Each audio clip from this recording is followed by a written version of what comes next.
Good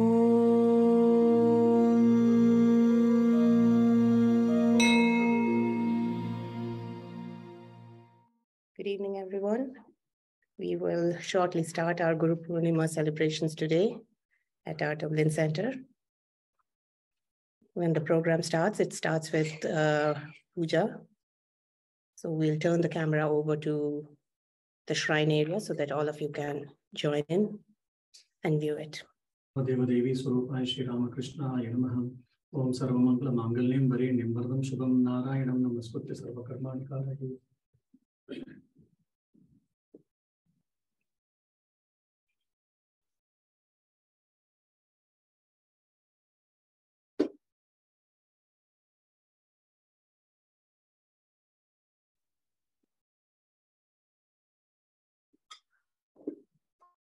Om Tad Vishnu Paramam Padam Sada Pashyanti Suraya Diva Chakshuratam. Om Apapavitrova Sarva Vastam Katopiva Yasmare Pundari Kaksham Sabhaya Vyantara Shuchihi.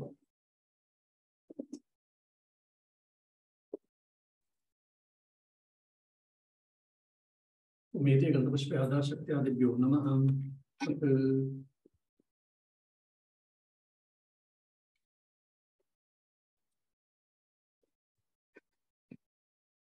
Namaha.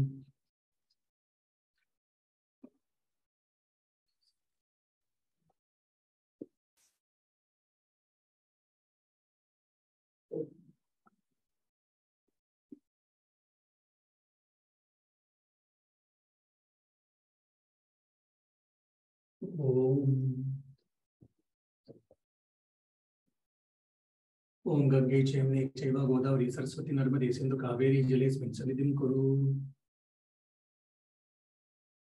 Umete Gandhapashpe Tirtebhyo Namaha.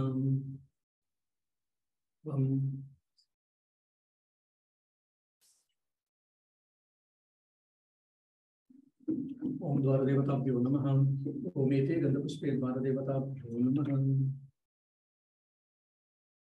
Omete Gandhapashpe Vastupurushaaya Namaha. Omete Gandhapashpe Brahmani Namaha.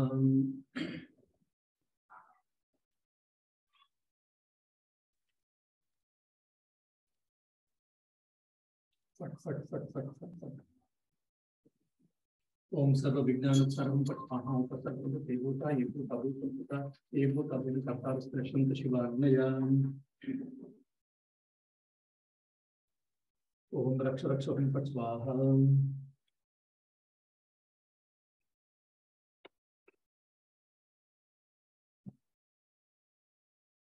Om Devite Gandhapashpada Shakti Adibhyo Namaha. Om Asya Asano Pavishana Mantra Signal Prashutram Signal Kurma Devatasano Pravishanim Yogaham. Om Tvayadata Loka Devi from Vishnadata Tom Chadhare Mamnitam Pavitram Puruchasanam. Om Dimite Gandhapashpada Shakti Kamalasana Namaha. Ayam Gurubhyo Namaha. Ayam Parama Gurubhyo Namaha. Ayam Parapara Gurubhyo Namaha. Ayam Parameshte Gurubhyo Namaha. Om Gam Ganesha Namaha. Om Ayam Sarvadeva Devi Swarupa Shri Ramakrishna Namaha. No, you can also, you've been signed out because your account is signed in from another device. That's fine. What to do?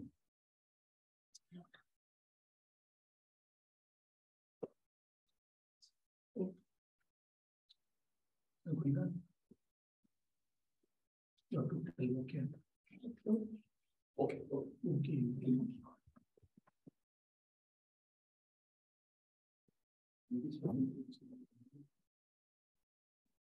Leave the spotlight on Asham. Asham is the spotlight. Okay.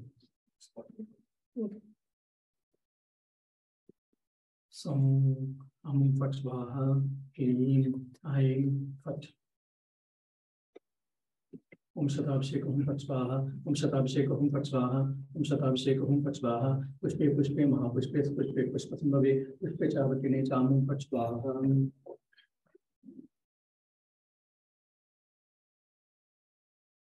Om Aim Sarvadeva Devi Swarupa Shri Ramakrishna Namaha. Fat.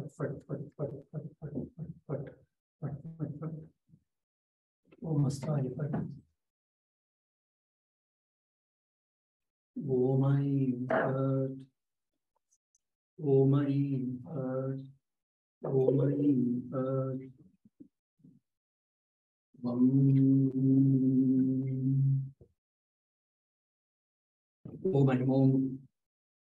Om Kamaim Kamamaim Kamaim Kam Chamaim Cham Tamaim Tam Tamaim Tam Pamaim Pam Yamaim Mam Shamaim Sham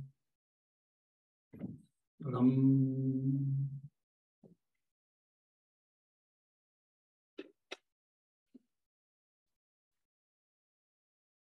I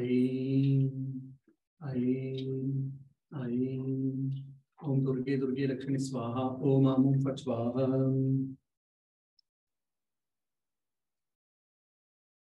As of now, I'm uttering different mantras and cleaning the atmosphere, cleaning the puja utensils, and purifying myself.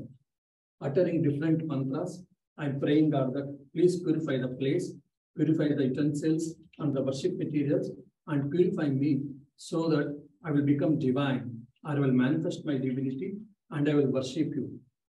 Becoming the divine, worshipping the divine is the basic philosophy of the worship.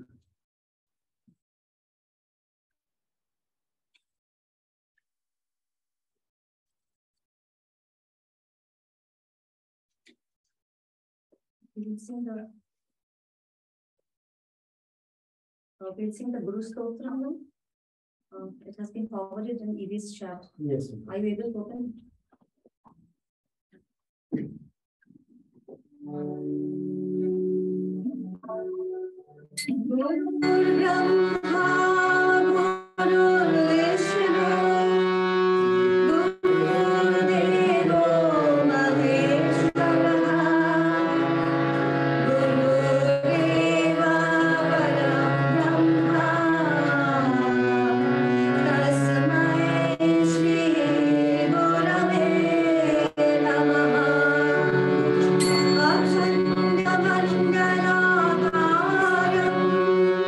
Vyaptam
कामबाणान्वितं देवं Now we संसारदहनक्षमं will have Brian शृङ्गाररसोल्लासं presenting भाणाख्यं the परमेश्वरम् एवं ध्यात्वा बाणलिङ्गं यजेत् तं परमं शिवम्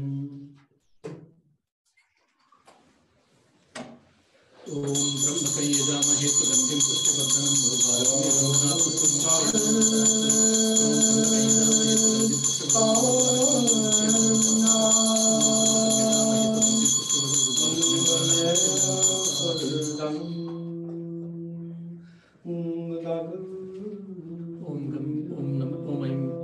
गन्धः बाणेश्वर शिवाय नमः।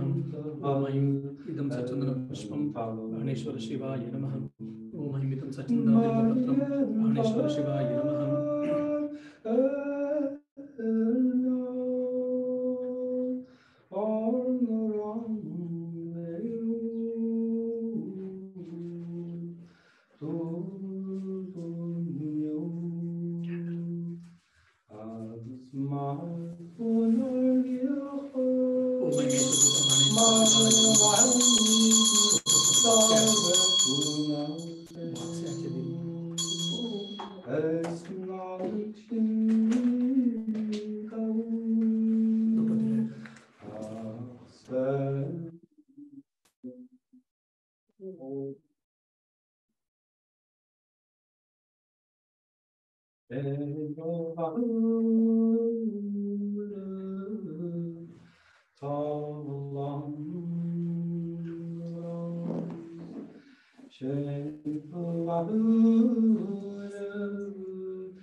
ओम नैवेद्यमिदं देवशाखादिनितमया निवेदितं भक्त्या पुराण परमेश्वर।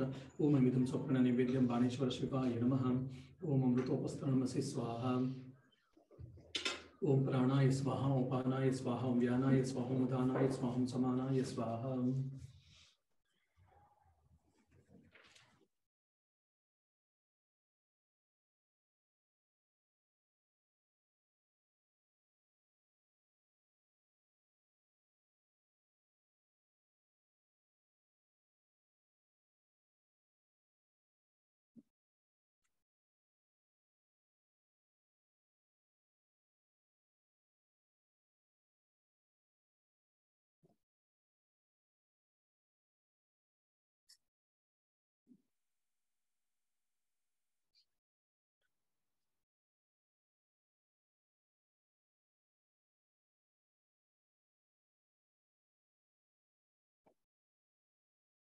Using in 17, page 21, Bye.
It's hymn 15, page 19. We'll sing the song Manasa Bhajare Guru Charanam.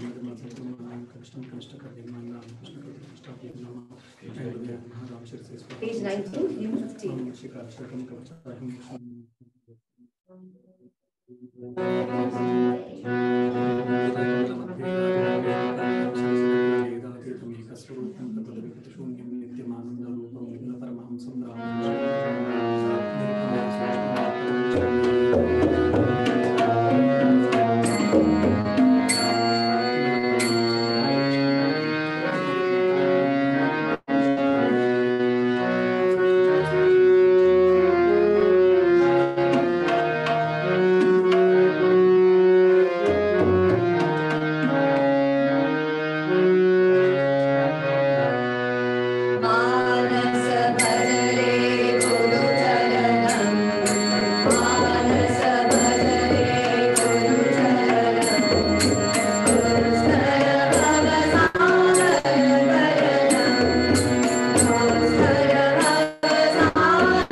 Sachandra Pushpam Sarvadeva Devi Surupaya Sri Ramakrishna Namaha.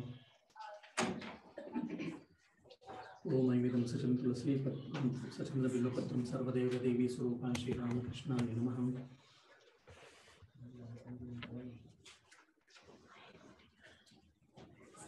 Om Aimidam Sachandra Patram Namaste Bharupa Vishnave Paramatma Swaha. Om Aimidam Sarvadeva Devi Surupaya Sri Ramakrishna Namaha.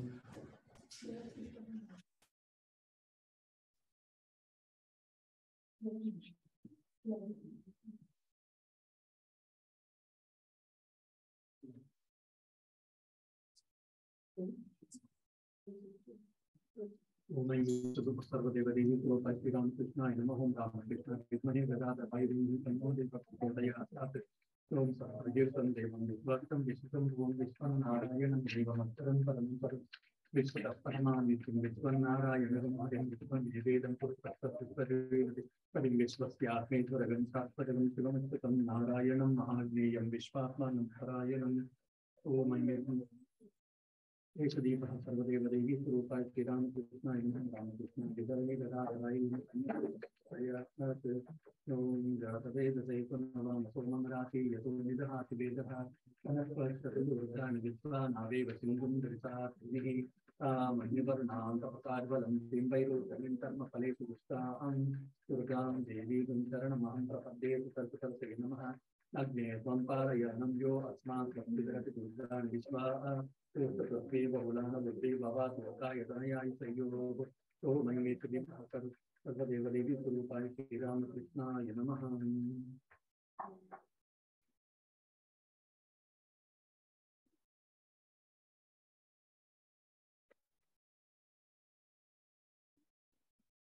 We will now have Swami Purnanandji joining us from his retreat in France. Over to Swamiji for his special talk on Guru Purnima today. Om Aneka Janma Samprapta Karma Bandha Vidahine Atma Jnana Pradhanena Tasmai Shri Gurave Namaha. I bow to the Divine Guru who imparts to the disciple the fire of self-knowledge and burns away the bonds of karma accumulated through many births.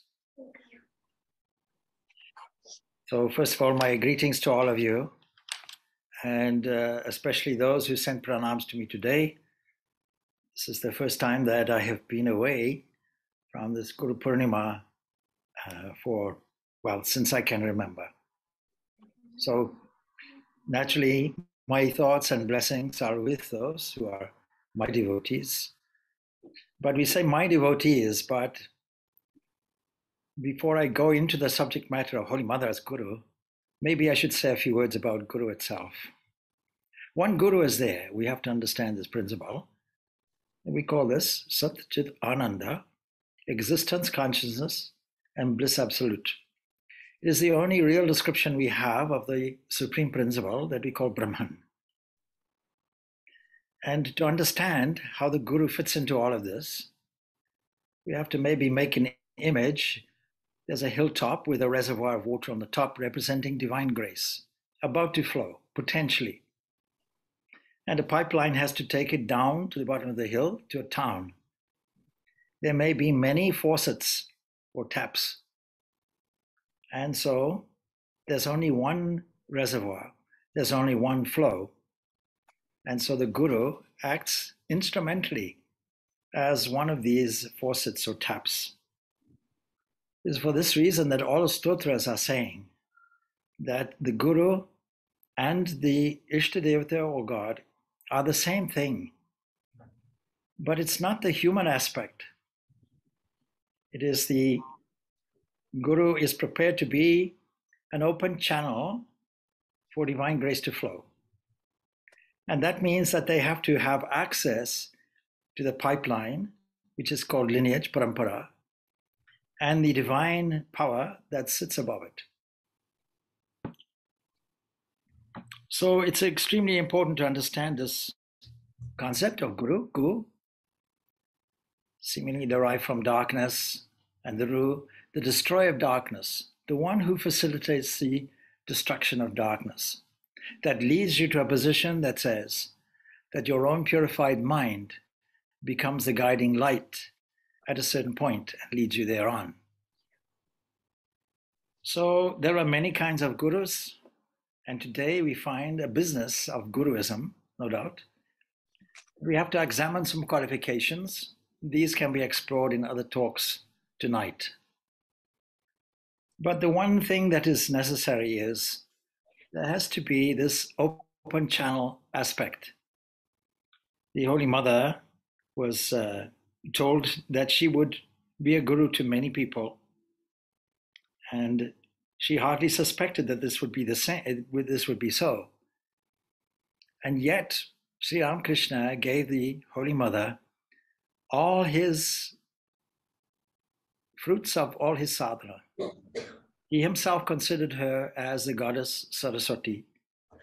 And so if we have a guru in Holy Mother, we have a mother, we have a guru, and we have a goddess. Now, of course, other gurus may be this open channel, this faucet, this tap that we can be aligned to, and that Guru's mind will be tuned in to cosmic mind. But Holy Mother is unique. Unique because we're tapping into Shakti, and she herself is Shakti.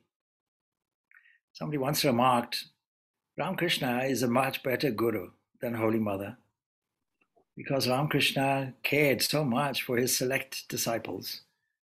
And Holy Mother raised this objection. Well, yes, but being a mother, I'm paraphrasing, being a mother, I accept everybody indiscriminately. These are my words, but this was her meaning. So she accepted every person, every genre you can think of. I remember here at Graz, there was a devotee who wanted Diksha. And protocol does not allow me to give Diksha at somebody else's center. I asked the devotee, do you know of a private place where we can do it? They said, not really a suitable place. Suitable place means you have to have a certain holy atmosphere, etc. I pointed out that Holy Mother gave Diksha to anybody, anywhere, including on the railway station. And the person who was inquiring from said, oh, that's okay. We have a railway station down the road. I laughed, of course, you see. But that was the generosity, the uniqueness of Holy Mother. As soon as that recognition came, some people saw Holy Mother in a dream, recognized her. This is my Guru. Some people recognized her when she was there, and she recognized them. And very little formality, and she gave Diksha very quickly. In comparison to that, Swami Sharananda spent a long time ceremonially giving Diksha, to the point where an inquiry was made. I got Diksha from Holy Mother, but you see, she was very quick. She explained my Ishtadevata, we established that. She gave me the mantra, she gave me a system of counting, and sent me on my way, and that was that. But I see Swami Sharananda does so many ritualistic things and takes so greater care. And so Swami Sharananda was asked, no, I never got all these things from Holy Mother. And Swami Sharananda replies, no, you don't require all this. This is the Holy Mother herself, the Divine Mother of the universe. It's the last word on spirituality. So we were so fortunate to be close to the highest, most ideal gurus in Ramakrishna, in Holy Mother, and also, of course, in the third part of the Holy Trinity, Swami Vivekananda. Holy Mother first gave Diksha on inspiration to Swami Yogananda, disciple of Sri Ramakrishna himself. He never gave him Diksha, so Holy Mother was instructed by vision from Sri Ramakrishna to give a mantra. But she left it thereafter, some 11 years later or so, and leading a quiet life, either in Kamarpuka or Jirambati or Kolkata. And then there was an opening. And the disciples of Ramakrishna took such great care of her, wanting to protect her, because, as you may know, there's a deal that is struck between Guru and Shishya, that you take on all the karma, good or bad, from the other person, and the blessing is you take on the blessings of the Guru. And many of these effects of karma come out physically. And in the Holy Mother's case, in boils and goodness knows what, Mother, why do you initiate so many people? You have no idea who you're initiating. They'll go away. They'll forget it. They'll never follow your instructions and do japa and follow their spiritual practice. And Holy Mother says, what can I do? As soon as they call me Mother, I'm helpless. I have to do something for them. The Holy Mother was not just Guru. She was the supreme avenue for all manner of healing, spiritual healing, domestic healing, physical healing. She wasn't a doctor, and yet all kinds of people came to her. She never said no. So she gave herself fully. That's an ideal Guru. The motherliness of this Guru, the motherliness of Holy Mother, Above all else, Holy Mother Sharda was a mother. And everybody who cried mother, she had no option, or she felt she had no option. Once there was somebody sent by Swami Brahmananda to her for Diksha. Immediately she recognized this person had a very unfortunate, negative, we might say even evil atmosphere around them. She could detect it immediately, and she refused Diksha. And the person was very, very sad. But Swami Brahmananda had sent me here, and I came all this way, and now you're refusing me. He started weeping. All right, come. She considered again, and she gave the Diksha. And this incident was reported to Swamis Shivananda, Brahmananda, and they wept tears. See what we are giving the Holy Mother. What we couldn't digest, what we couldn't take, she is taking. And in doing this, she's saving us so much physical difficulty and problems. But what is that? Sacrificing one life for the good of others. This is the Guru. There are many people who claim to be Gurus today you can say, in the field of commercialism. And in contrast to this, Sri Ramakrishna never liked to be called Guru, never liked to be called teacher, master, or any of these terms. Why is that? You see, if I go to India and I visit 12 temples, and I see God of the universe in each one, don't come back to Ireland and say, I have 12 new disciples. As soon as you see that God in the other, some recognition will be there that there's only a oneness. What we call Guru, what we call the Lord of the universe or Ishta Devata, and what we call the devotee actually are one and the same. This is the point of view of the Guru.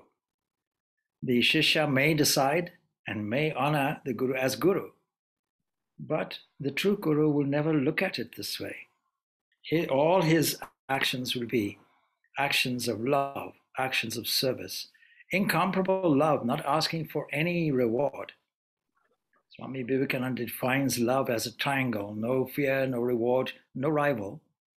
And we can easily see the characteristics of a Guru when this is the characteristics that we see. It is the Guru that transmits spiritual power during the initiation. And according to the Tantra, this D means deity, jnanam, or gives knowledge. Ksha means kshiyati, pashu, vasana, or destroys the animal or worldly aspect or the biological aspect of our own human nature. So such a Guru has to be there. As I said before, we are so fortunate that we have the Holy Mother as a part of the grandmother, if you will, in a lineage. Ramakrishna once said about Holy Mother, Sharda is an incarnation of Saraswati, the goddess of learning.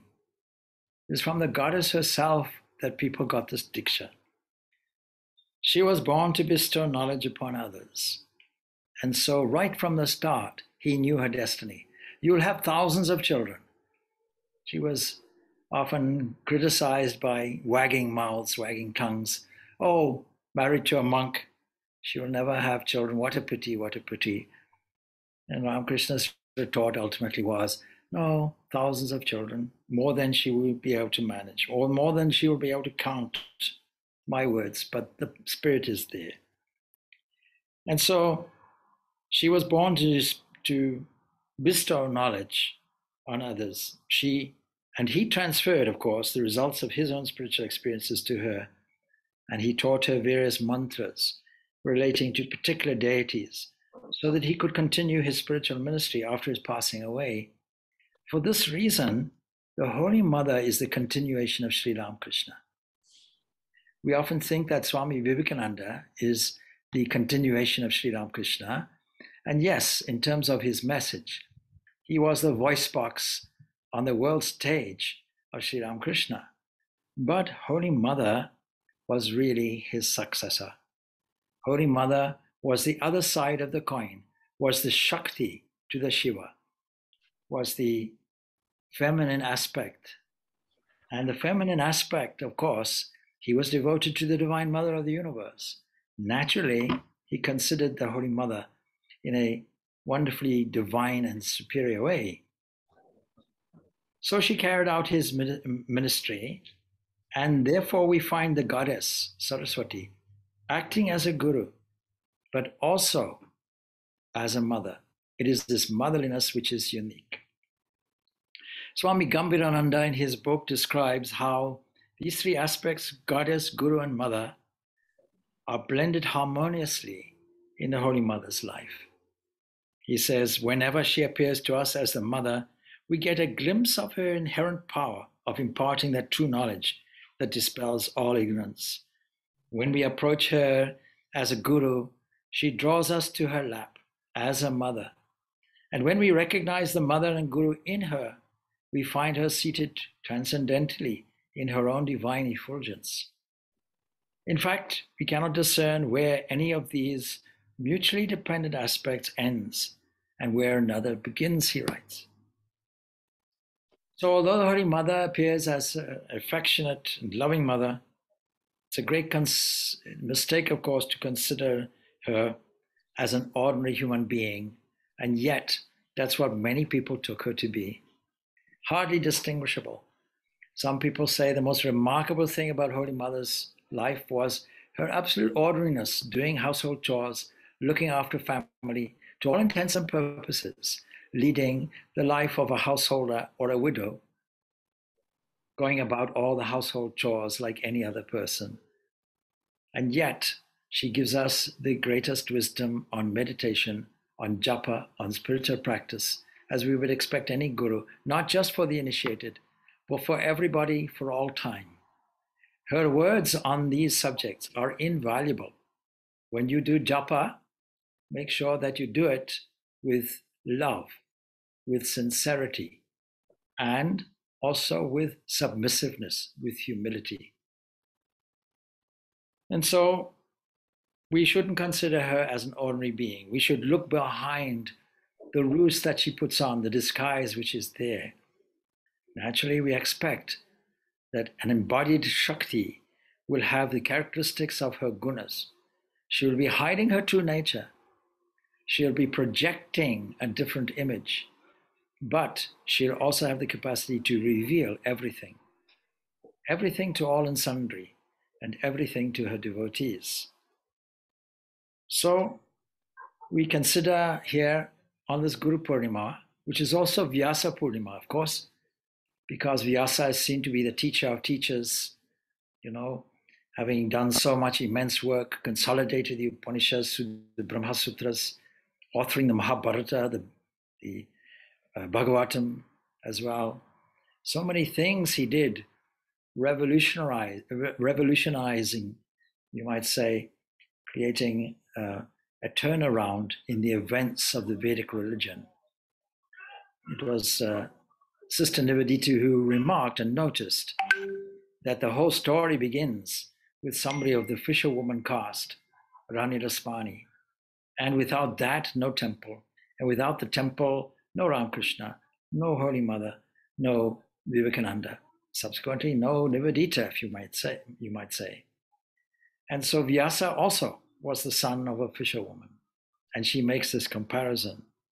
It is this humility, of course, which comes through as sincerity and truth, the mark of this guru. The human guru imparts the mantra to the ear, so says Holy Mother, and the divine guru transmits the mantra to the soul. A true guru is an awakener and a redeemer of souls, and takes upon himself or herself the burden of sin from the disciples, suffers on that account, of course, willingly, I might add. The Holy Mother didn't seek disciples. They came to her. She was a magnet. She once said, those who care to come to me will do so of themselves. After severing the shackles of the world, I shall not send for them. In other words, they will come, and they came in their droves for the grace and sit under the shadow of Holy Mother's motherly nature.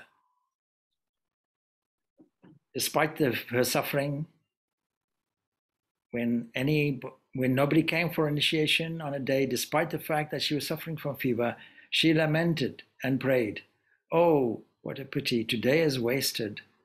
And then, even in the midst of fever, she would get out from her sick bed and give Diksha to those who visited. What a wonderful self-sacrificing mother we have. This is the Holy Mother as Guru. I thank you, and please enjoy the rest of your Guru Purnima. My love and blessings to all of you. Om Shanti, Shanti, Shanti. Peace, peace, peace beyond all. Thank you.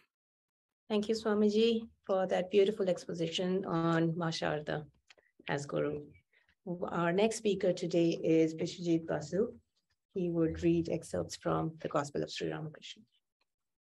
Pranam to Thakur Ma Swamiji, Pranam Maharaji, and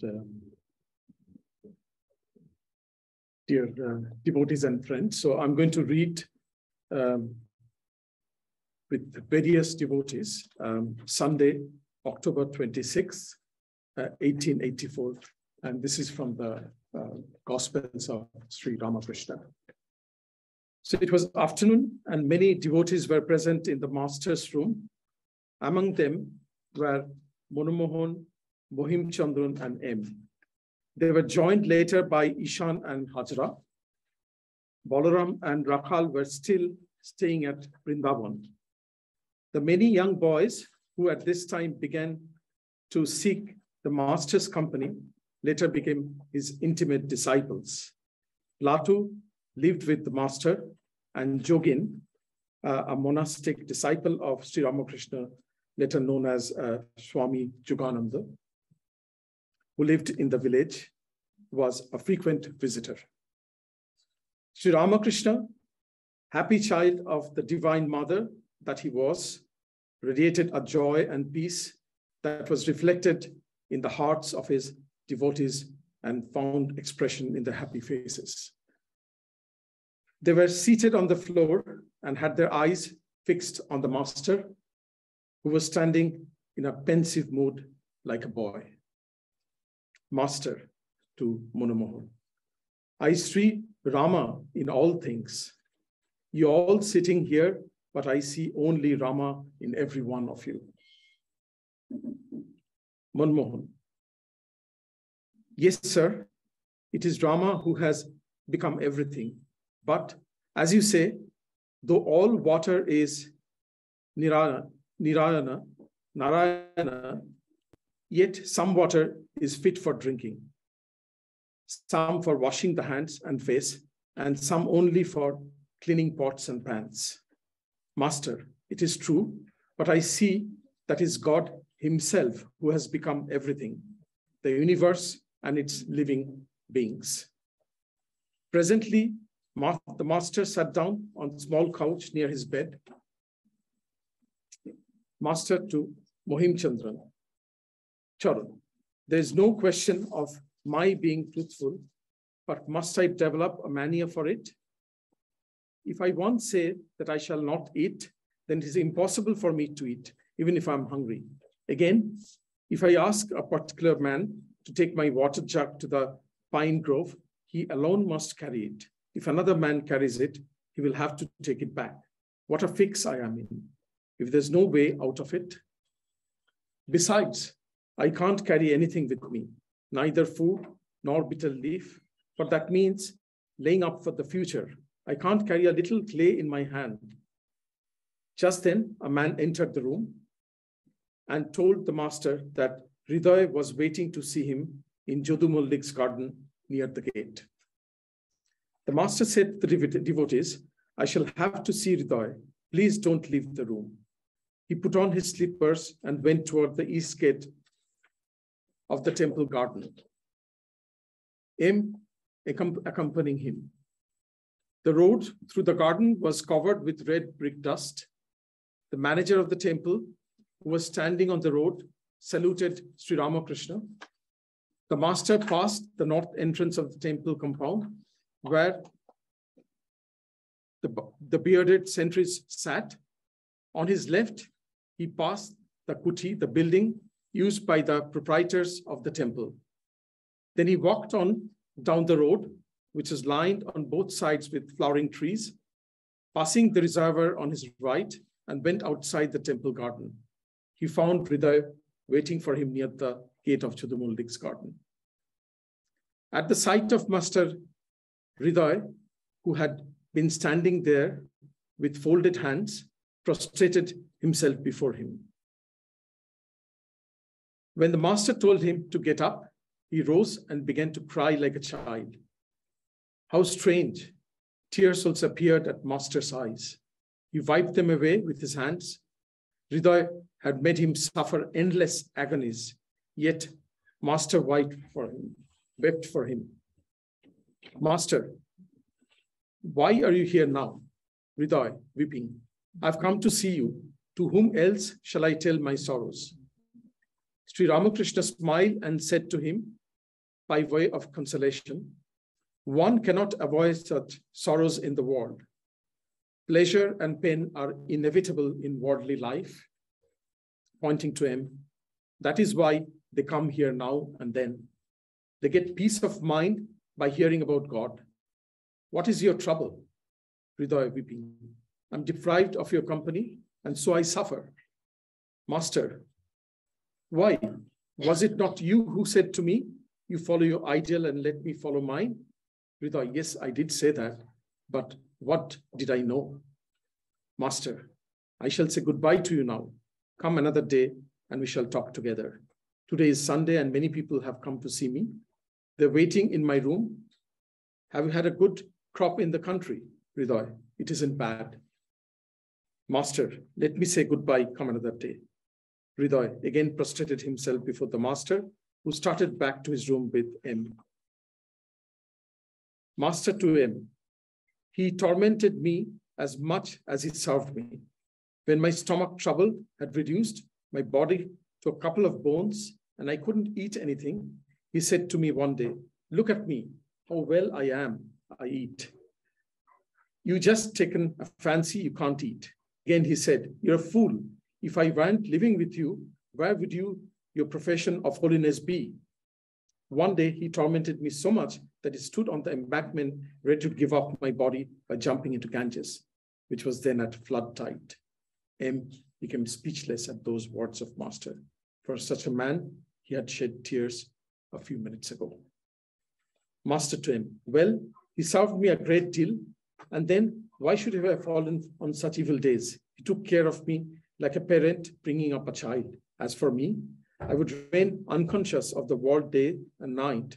Besides, I was ill for a long time. I was completely at his mercy. M did not know how to answer Sri Ramakrishna, so he kept silent.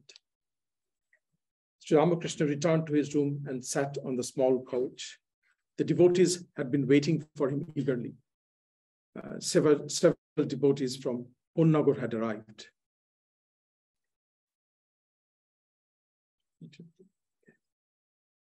So one of them came forward to question the master. Devotee, sir, we hear that you go into samadhi and experience ecstasy. Please explain why and how you get into that mood. Master, Sri Radha used to experience mohabhava. If any of her companions wanted to touch her while she was in that state, another of them would say, please do not touch that body, the playground of Sri Krishna. Krishna is now sporting in her body. It is not possible to experience bhava or mohabhava without the realization of God. When a fish comes from a great depth, you see a movement on the surface of the water. And if it is a big one there, it's much splashing about. That is why a devotee laughs and weeps and dances and sings in the ecstasy of God. One cannot remain in bhava very long. People take a man to be crazy if he sits beside a mirror and looks at his face all the time. Devotee, sir, we hear that you see God. If you do, please show him to us. Master, everything depends on God's will. What can a man do? While chanting God's name, sometimes tears flow, and at other times, the eyes remain dry. While meditating on God, some days I feel a great deal of inner awakening, and some days I feel nothing. A man must work, only then can he see God. One day, in an exalted mood, I had a vision of the Horodolpur. I saw a locust villager drawing water after pushing aside the green scum. Now and then he took up the water in the palm of his hand and examined it. In that vision, it was revealed to me that the water cannot be seen without pushing aside the green scum that covers it. That is to say, one cannot develop love of God or obtain his vision without work. Work means meditation,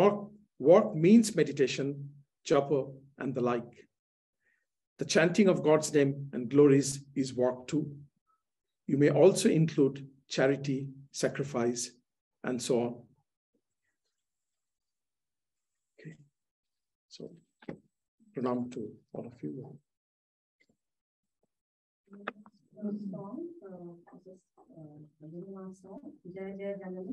It's hymn 25, page 30 in the window.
now have Pritish giving us a talk from the readings from the Eternal Companion.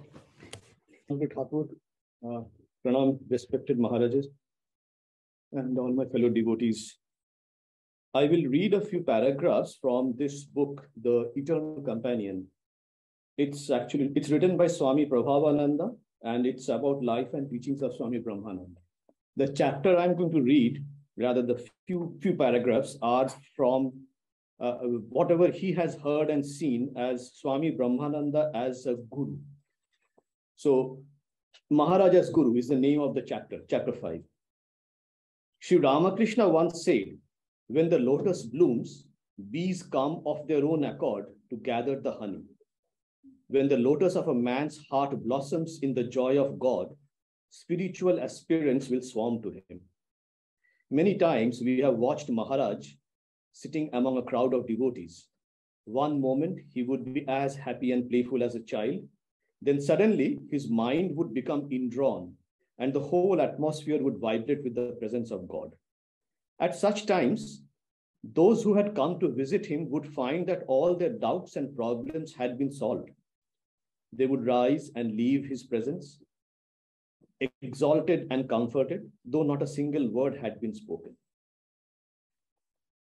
I'll just skip a few paragraphs and go to some examples that he sees, how Swami Brahmananda used to interact with disciples.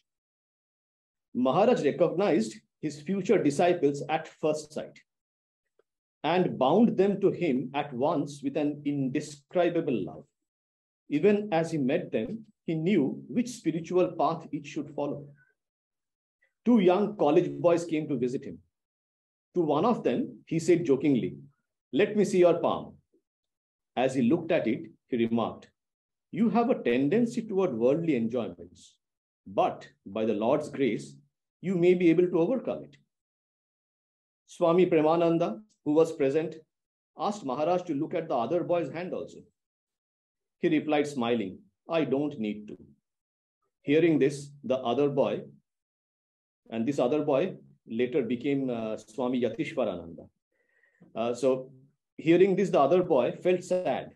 He thought, my friend has some chance of becoming a monk, but I have none. A few days later, he came alone to visit Maharaj at the Belur monastery. He met Swami Brahmananda's personal attendant, who told him, Maharaj said that you would become a monk. And indeed he did. A few years later, he became a monk, while the other boy got married but remained a devotee.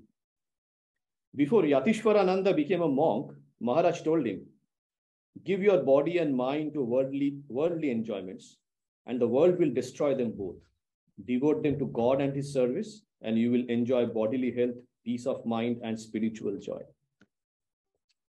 The following is Yatishwarananda's own description of his initiation. The day Maharaj was to initiate me, I felt a spiritual power tangibly emanating from him. After the initiation, I bowed down to him. He raised his hand in benediction above my head, giving me instantly a vivid consciousness of an immanent presence. I realized that the whole universe was merged in that presence. That day, also, I got a glimpse of the divine nature and power of the Guru. I was literally transported into a new life, and the power that he transmitted to me that day is still working within me. There are some instances of persons receiving initiation from Maharaj in their dreams. This has happened even when the dreamer had never seen him in the flesh, but had merely heard about him and felt attracted by his name. One devout young woman had such a dream and went to see Maharaj to confirm it. Although he was seated among his brother disciples, she recognized Maharaj and began to describe her experience. Just as she was about to repeat the mantra she had received in a dream, Maharaj stopped her. Don't tell me, he said. I will tell you what it was. Thus she was convinced of the truth of her vision. A young boy also received a mantra from Maharaj in a dream, but unfortunately forgot it when he awoke. Shortly afterward, he went to Maharaj for initiation. During the ceremony, the dream mantra returned to his mind, so that he was delighted and surprised when a few moments later, Maharaj gave him the very same mantra. At one time, Sri Ramakrishna appeared in a dream to two ladies belonging to an aristocratic family and told them to visit Maharaj. They had never heard of Sri Ramakrishna, nor read anything about him, but they went to Maharaj and were initiated by him. After relating the incident, Maharaj remarked to me, "You see, we think we have to preach the Lord and his message, but Sri Ramakrishna does his own preaching. Be the witness." Girish Chandra Ghosh, the famous dramatist who became a disciple of Sri Ramakrishna, tells the following story about Brahmananda's extraordinary power. And I like this story very much, so enjoying reading. "Compared to myself, Rakhal is only a young lad. I know that Sri Ramakrishna regarded him as his spiritual son, but that is not the only reason why I feel such a deep reverence for him. Once I was seriously ill. I found that I had lost my faith in Sri Ramakrishna. My heart felt dry. Many of the brother disciples came to see me, and I told them about the unhappy state of my mind, but they only kept silent. Then one day, Rakhal came. He asked me how I felt, and I described the dryness and lack of devotion from which I was suffering. Rakhal listened attentively. Then he laughed aloud. "Why worry about it?" he asked. "The waves of the ocean rise high, then they go down again, and again they rise. The mind is like that. But please do not be troubled. Your present mood is due to the fact that you are about to rise to a much higher level of spirituality. The wave of the mind is gathering strength." That day, when he left me, all the dryness in my heart had gone. My faith returned, and my mind rose to a higher level than ever before. Just taking the time. Maharaj initiated me while I was still a college student of 18. I wanted to join the monastery at that time, but Maharaj instructed me to finish my education first. While at the university, I became involved with the revolutionary movement to overthrow the English government. However, I did not lose my interest in spiritual life. In 1914, during Christmas vacation, I stayed a few days at the Belur monastery in order to study Vedanta philosophy. This was one of my courses at the university. With Swami Shuddhananda, recital of Swami Vivekananda, and a great learned scholar of Hindu philosophy. Swami Shuddhananda used to urge me to become a monk, but I would argue with him. I thought the monastic life was lazy. I wanted to devote myself to political activities, believing that India must be freed from the domination of the British. An old man who was also a guest at the monastery used to be present during these arguments. Swami Shuddhananda could never convince me. One morning, as usual, I went to prostrate before Maharaj. This old man was also sitting in the room. Suddenly asked Maharaj, "Maharaj, when is this boy going to become a monk?" Maharaj looked me up and down, and his eyes had an unforgettable sweetness as he answered quietly, "Whenever the Lord wills." That was the end of my political ambitions. I remained at the monastery. My own case was not exceptional. Many politically minded young men who came into contact with Maharaj were inspired by the spiritual ideals of renunciation, service, and of realizing God.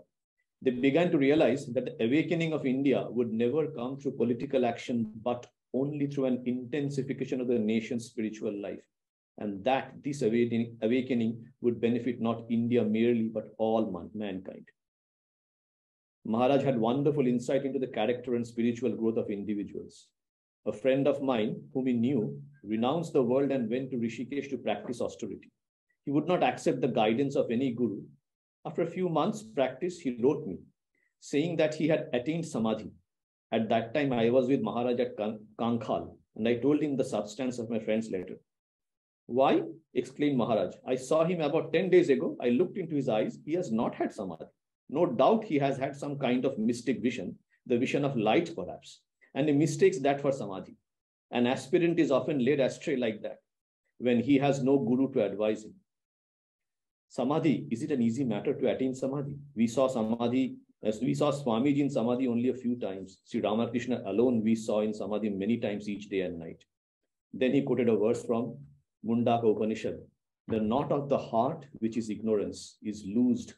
All doubts are dissolved. All evil effects of deeds are destroyed when he who is both personal and impersonal is realized." Is it ever possible, I asked, to attain samadhi? Yes, if a man has lived an absolutely continent life. I finish here, come to the end of the time. I think there are wonderful stories over here. You all can read. Thank you very much.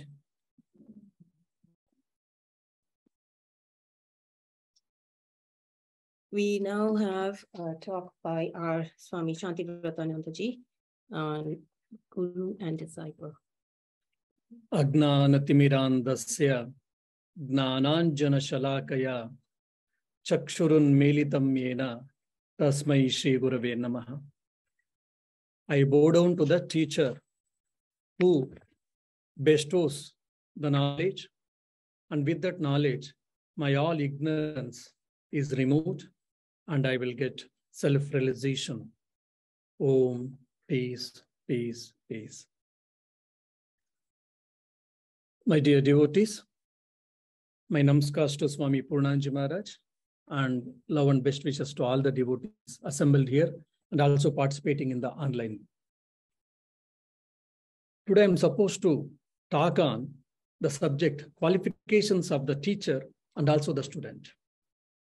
And I was thinking about this subject, it reminded me to go for one story. It was the old India where the Gurukula system was there. In the Gurukula system, if you know, when he was at the age of 8 or 10 years, he was supposed to go into the forest where he used to live a hermit life. He was supposed to get up at 3 or 4 o'clock. He used to have a cold water bath. Then he has to wash his clothes himself, and very simple meal and very simple life. And he had to study 64 subjects. Now we read 5, 6, 8 subjects, and 23, 24 years we take. And in the olden days, it was only 12 to 14 years, and they had to study 64 subjects. And they had to bring the wood from the forest, and they have to clean the whole ashram. They have to do the seva of Guru and Guru Patni or whatever. All these do's and don'ts were told for that student. Then he said, okay, fine. Then what is the work of the teacher? Yeah, the person who was interviewing, he said, the teacher's work is giving lessons for the disciples and taking care of the disciples. That's all. Then the student said, oh, that means the Guru's life is better. Then I will become the Guru.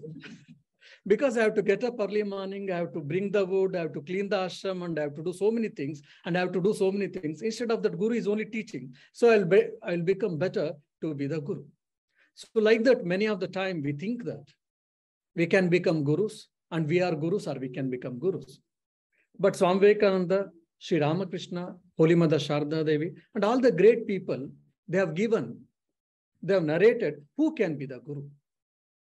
Swami Vivekananda has discussed these things in detail in his Bhakti Yoga. So based on this Bhakti Yoga lecture, I am trying to discuss the qualification of the teacher and also the qualification of the student. So who is Guru actually? Guru is a pathfinder. Guru is a torchlight. Guru who can show the path. Now we are all in the science and technology, in the age of science and technology. Anything we get a question, immediately we Google. We say, oh, what is there? Google says. And GPS is there. We earlier, at least 10 years before, if we had to go any new place, we used to ask, okay, which is the address? Where can you say? I have to go right, left, straight, U-turn, first left, second left, all. Now nothing. Send me the location, we send GPS, we on, and we go there. So everything is in Google or in a mobile or in a laptop. So this juncture, many of the youngsters or many of the people who has got scientific mindset, they keep on asking, why do we need Guru? We have got Google, we have got internet, everything is available. Starting from Veda, Quran or Bible, all the scriptures are available there. Why do we need Guru? For that, Swami Vivekananda beautifully, he gives an example or he gives an explanation. For an example, a burning lamp only can burn other lamp. So similarly, the Guru who has realized, who has understood the inner depths of the scriptures and who has experienced, who has spent a lot of time in that, and he can be the really teacher and he can really guide the human beings. That's why we need Guru. Say for an example, in the Bhagavad Gita, Uddhared Atmanatmanam Atmanam Avasadayed Atmaiva Hatmano Bandhu Atmaiva Ripuratmana. I know that it is a Sanskrit, no one understood. Everyone became very serious. What is telling? The simple running meaning can be, you are the, if you have control, if you are the real friend of yourself, you are the real enemy of yourself. This is the running meaning of this sloka from Bhagavad Gita. Now, if you start thinking, how I can be the real enemy of myself, or how can be the real friend of myself? Till now, I was thinking, I have got a best friend. He's a really friend. And someone who was troubled in our life, he's the enemy of our life. Due to him, I missed a rank. Due to him, I missed a job. Due to him, I got so many problems, etc., etc. How I can be the real friend of myself, or how can be the real enemy of myself? Which is very strange enough. That's the reason probably we should not, I don't read scripture, some people say, because a lot of confusions are there. Nothing is clear. So here only the role of Guru comes. The Guru explains what Bhagavad Sri Krishna means here. When your mind is under your control, you are the real friend of yourself. When your mind is not under your control, you are the real enemy of yourself. Say for an example, tomorrow morning, today night, I keep an alarm and I would like to get up at early morning, 5 o'clock. Who stops me to getting up? My mind, my desire, my own self. If I am able to get up, it is from me only. If I am not able to get up, it is from me only. So like this, the Guru will guide us properly. That is the reason we need Guru. Recently, a youngster had called from India and he was asking, Swamiji, an institution is advertising that in 1 week we can show the path of self-relation and you can be a realized person. Have you, in the Ramakrishna mission, have you got such courses? I said, no, my dear. Why? In 1 week, we can't assure you that you will get a self-relation. In the name of spirituality, in the name of religion, many times people, they do business, no doubt. So here then the question comes, who can be the real Guru? And what is the etymological meaning of the Guru? Guru, if you see the two words, Gu and Ru. The scripture says, Gu means darkness or ignorance. And Ru means one who removes it, one who dispels it. So one who is helping us to remove the darkness, one who is helping to remove the ignorance, he can be the Guru. For Avaduta, 64 Gurus were there. For him, crow was also a Guru, dog was also a Guru, a poor guy was also a Guru, apart from monk or his own Guru. Why? Because he had an open mind. That's why for him, nature itself was a teacher. Every animal, every plant, every part of the nature was a teacher. Because the Avaduta, he had an open mind. Now, Swami Vivekananda gives few traits or qualities. Who can be the Guru? According to Swami Vivekananda, the first and foremost, the qualification is purity. If he has to be Guru, he should be pure in word, he should be pure in thought, he should be pure in deed.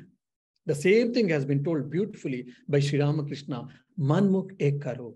Whatever you speak, you have to perform in the action, and whatever you perform, you have to speak. So Manmukh ek karo. The same thing has been told in Bhagavad Gita, and the same Swamiji re-echoing in a different way that he should have a synchronization between his word, thought, and deed. That's what Swami Vivekananda says that Guru should. Then the Guru should also have he should be able to hold the spirit of the scriptures. Now, if you see Veda, Rig Veda itself, 25,000 mantras. Then Yajur Veda, we have got Sama Veda, we have got Atharvana Veda, we have got, and if you see Ramayana, 24,000 shlokas, Mahabharata, 1 lakh shlokas, and 18 Puranas, we have got so many scriptures, definitely we cannot read. Most of us, we cannot read. Then it is better to leave away. Sometimes we feel that. Then here Guru comes for our help. No. If you can read one scripture properly, you'll be able, if you can understand it, if you can assimilate, and if you can put into practice, then you'll be able to come out from the life, come out from the afflictions of the life. So the Guru will be knowing the spirit of the scriptures and he'll be able to guide.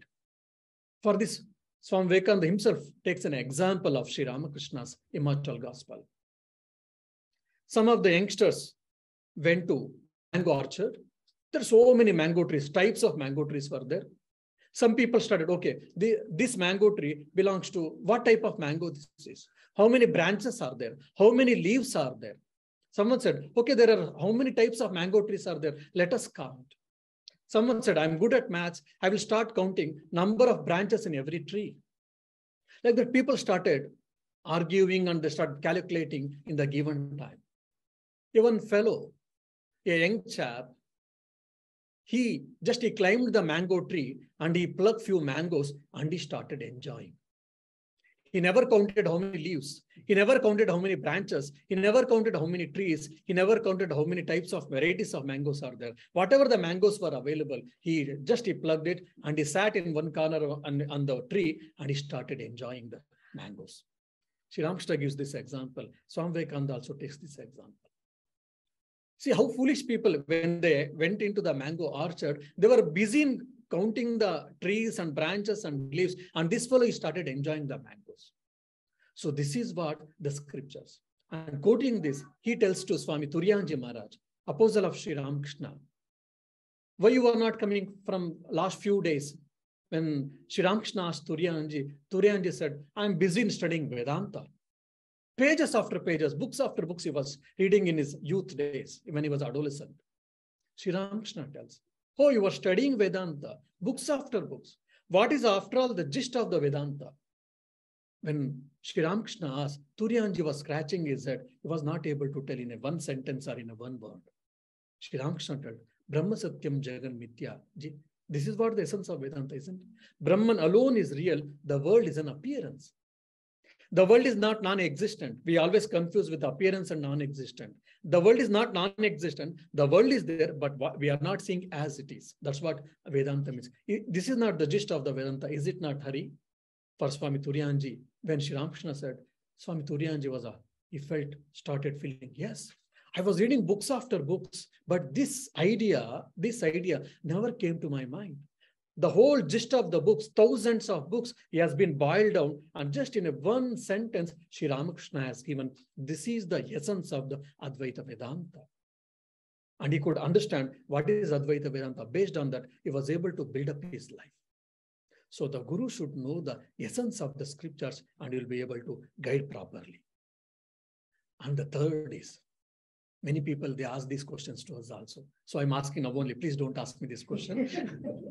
So what is that thing? Swami Vivekananda said the qualification of the Guru or teacher is he should be Brahmagnani. He should have God realization or he should have self-realization. What is Brahman? I can give hours together lecture, but have you realized it? No, I might do. So what? The real Guru, the Supreme Guru will have the Brahmagnani. When Swami Vivekananda, we can remember the Swami Vivekananda's life incident. When he was a young boy, he approached Sri Ramakrishna. Before approaching Sri Ramakrishna, the so-called the great leaders of Calcutta, he went to the different leaders and he approached. Have you seen God, sir? Oh, you have got very good eyes. You have got very good yogic eyes. My dear, I didn't ask how my eyes are there. I asked whether, have you seen God? He kept quiet. Then he asked several people. He didn't get a straight answer. But when he approached Sri Ramakrishna and he asked direct question, sir, have you seen God? Sri Ramakrishna said, yes, I have seen God. He didn't stop there. He extends. He continues his answer that I have seen the God much more clearer, distinctively than I am seeing you. Second point. So we can see God very clearly. Sri Ramakrishna is giving an assurance for all of us. Today, if we want to see God, yes, we can see. Sri Ramakrishna is giving a beautiful answer for us. He's giving an assurance. The third point is, if you want to know the God, I am here to help you. I can help you to see the God. So here is there Sri Ramakrishna Master who is ready to help us, all of us, to see the God. And Sri Ramakrishna himself says the fourth sentence, but you tell me how many of us or how many of the people who want really God? If you are not able to see God, oh, I am doing so much meditation, blah, blah, all these things. I'm not able to see God means I'm not in need of it really God. So Swami Vivekananda, the third quality is saying that he should be the Brahmagnani or Atmagnani. And the fourth, he says that his motive, he speaks on motive, that is, he should be unselfish. His love and his helping to the disciples, it should be unselfish. Okay, you give more money, that's why I'm showing love. And tomorrow, if you don't give money, then I will not love you, or I will side you, or I will corner you, I will neglect you. No. Whether you are a poor, whether you are a rich, Whether you are a celebrity or you are a common person, the Guru's love should be equal for everyone. So you love me, or you give me something, or you show respect towards me, so I show everything. But someone is not such good, or someone is not such obedient, then I will not show love. No, that is not. So it should be pure love, and it should be unselfish. And basically, it should be sinless also, say, which is the base of purity. Now the question comes, what is the characteristics of salient features of student? When you study Kathopanishad, you will be able to understand very clearly. What is that? He should have sincerity. Whatever the Guru says in thought, word, and deed, we should be able to follow it. For an example, in Swami Vivekananda's life itself, it comes. Swamiji, he gave some money, little money for one of his disciples, and he said, go to Calcutta, purchase one good cow and bring it to the Belur Math. We shall take care of it. He purchased the cow, and the cow was put in the boat, and along with the boat, he was coming, passing the Ganges. In between, the current of the Ganges or the Ganga river, it became more, and the boat started going here and there, and the boat got upside down, and the cow also fell on the water. Now this young monk, he never knew swimming. Now you can know, whoever know Ganges, whoever has seen Ganges, how it will be very fast current. Even people who know swimming itself, sometimes they are washed away from the current. And now the disciple doesn't know swimming at all. Now what he should do? Immediately he jumped and he held the cow's tail, but he was drinking the water, and the boatmen, they helped him to cross, come out from the bank of the Ganges. And he came and he stood on the bank with gasping, and a lot of water he had already drunk. And cow was able to swim. It came across the bank. Then the disciple, he took the cow and he presented in front of Swamiji. But some other people, they narrated the whole incident. And Swami Vivekananda said, fool, why did you risk your life? If you don't know swimming, why did you jump into the Ganges just holding for cow? Because cow knows swimming. Somehow we could have got the cow. He told, I don't know anything, Swamiji. You are my Guru. You told me to bring the cow. So just that was my duty. I was thinking, whether cow jumps to fire, cow jumps to water, or cow jumps to anywhere, I will not leave, because till bringing the cow and presenting in front of you, my duty is not done. See, what a dedication, what a commitment, what a sincerity in this disciple. When we can follow our master's teachings like this, then definitely we can have a God relation, we can have self-realization, or we can have whatever we want. So like this, so many stories we get. The other thing is that obedience to Guru. Obedience to Guru and obedience to truth is one of the quality as discussed according to our scriptures. We may belong to any faith, we may belong to any religion, we may belong to any cult, or we may belong to any gurus, but we have to have obedience for them, and we have to follow the truth in totality. Then only we can be the real student. The second thing is, the third is perseverance. When we attend such type of gatherings, when we come to such type of satsangs, when we come to ashrama, such holy places, or when we hear some good talks, we get inspired and we start following. Oh, I heard that such and such a Swami told something, such and such a religious person or holy person told something. We get inspired, motivated. For a few days, we'll be following it, no doubt. After 2 or 3 days, back to square again, back to pavilion again. That will not happen. So perseverance is very much important. That's why Swami Vivekananda says, purity, patience, and perseverance are the 3 essentials to success, and above all, love. So that perseverance is required for all of us. In spiritual life, if you have to be either in the mundane life or in the spiritual life, if you have to be successful, perseverance is very much required. That's what is told even in the scriptures. May Sri Ramakrishna, Holy Mother Sharda Devi, Swami Vivekananda, and all the world teachers, let they shower their blessings on all of us, so that we shall go towards more and more towards divine truth. And let this Guru Purnima be one of the occasions, so that it will enable the spirit in us, so that we can become more and more divine. Thank you, Jai Ram Krishna.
Page 5.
This is known as Pushpanjali. Pushpa means flower, Anjali means hands.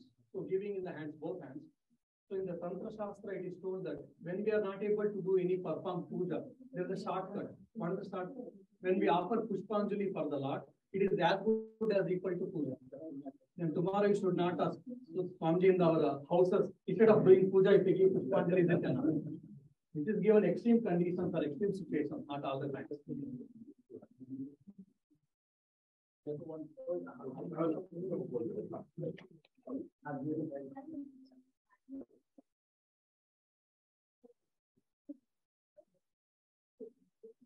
Flower will come, right?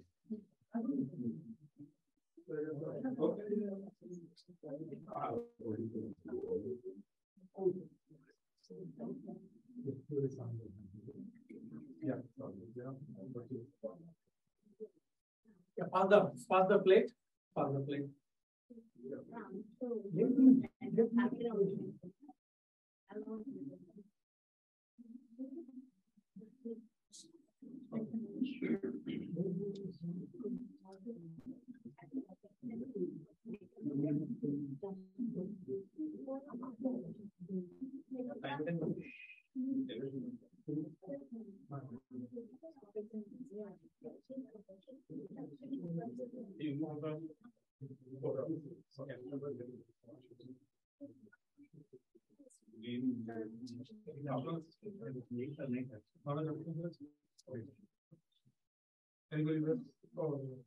Everyone has got class?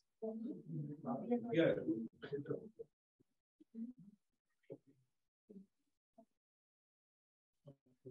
You